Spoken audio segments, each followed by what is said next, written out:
Hey guys, thanks for tuning in. Just want to do a quick update on some progress that I have made at the post and beam house that I'm building. As you can see, I've got the first layer of flooring on top of the beams, and I went with a 1x8 pine board, and so that is the first layer. That is what you see from down below. And then I'm going to be putting plywood on top of this and then an engineered floor on top of that.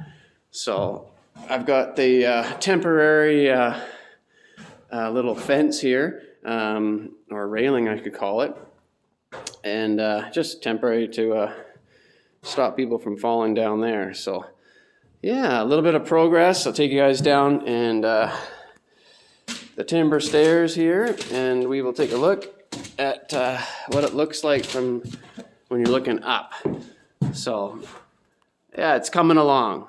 So these ones have all been sanded. Everything, all the 1x8s that I used, all the boards up top all went through the planer. I didn't sand them. They were actually just fine, and I don't mind the rustic look anyways.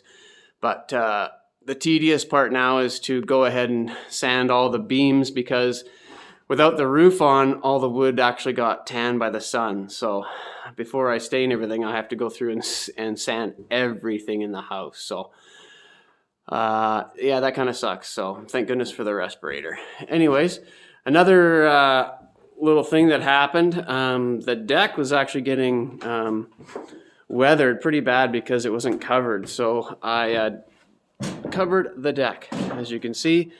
So we've got some post and beams up here, and now it is out of the weather. I even overhang it so it covered the stairs as well. So none of the stairs going down is exposed to the elements. There's some snow there because it's obviously windy.